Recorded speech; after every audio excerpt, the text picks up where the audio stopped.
Ni impanuka iteye ubwoba, ni inkuru mbi y'incamugongo ariko kandi isize amasomo akomeye kuri buri muntu wese uri bwumve kino kiganiro ndetse buri muntu wese iyi mpanuka idusigiye amasomo. Urupfu rw'aba bantu bari bavuye gusenga rusize amasomo akomeye ku bakirisitu no kuri buri muntu wese.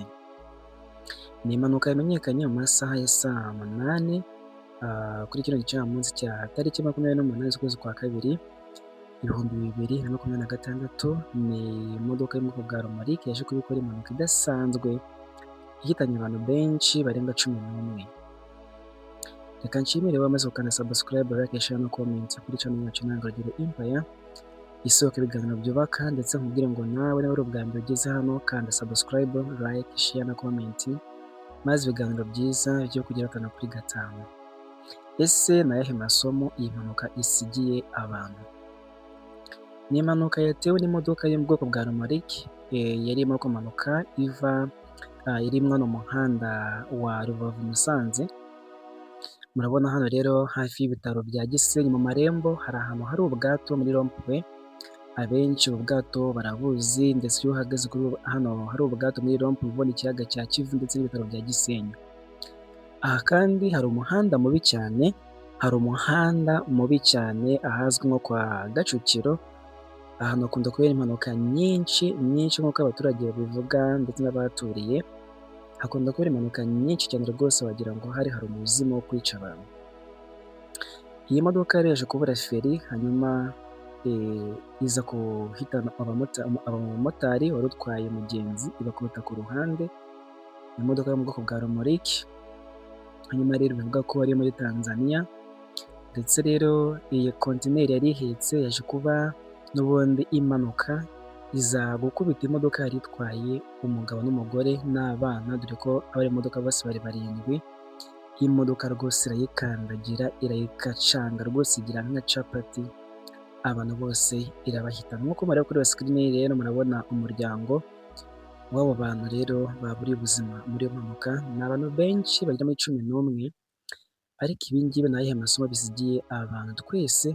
Ni ayahe masomo twakura kuri bino bintu? Reka nkubwire ngo ari amasomo menshi. Ni isomo rikomeye biduhaye ngiye kubagezaho muri aya masaha. Uyu muryango witabye Imana muri iyi mpanuka uvuye gusenga. Mwibaze namwe uburyo bari bavuye gusenga, bahimbaje Imana, babanye nayo. Ubwo bafataga umuhanda bazamuka biza kurangira bahuye n'iyo mpanuka irabangiriza, donc umuryango urazimira. Inshuti zanjye, ujye ukorera Imana mu gihe cy'ubusore bwawe. Nta gihe na kimwe cyo kubaho umuntu afite ngo avuge ngo nzabaho imyaka iyi n'iko. Isaha ku isaha urupfu ni umwanzi w'ubuzima, ruhora ruduhiga umunsi ku munsi. Niba urimo kunyumva aka kanya, korera Imana mu busore bwawe. Nonaha waba uri muto, waba uri mukuru, waba ukuze, uko waba ungana kose, ibuka gukorera Imana, kubera ko umunota ku munota aho ujya hose urupfu ruraguhiga 5 kuri 5. Uyu muryango wari uvuye gusenga, mu by'ukuri ntiwuzi ko ibi byose biri bube, kandi Imana yari ibizi, ariko birangiye uyu muryango wose ugiye n'abana bakiri bato bose bagiye. Ese twebwe turi bazima tubonye ibintu nk'ibi ngibi tubikuraho ayahe masomo? Tuvoma ayahe masomo? Niba hari abantu ufasha, bafasha hakiri kare. Niba ari abantu usura, basura hakiri kare. Niba ari ikintu ugomba gukora uyu munsi uvuga ngo nzagikora ejo, gikora uyu munsi, kuko ntabwo uzi ngo ejo bizagenda bite.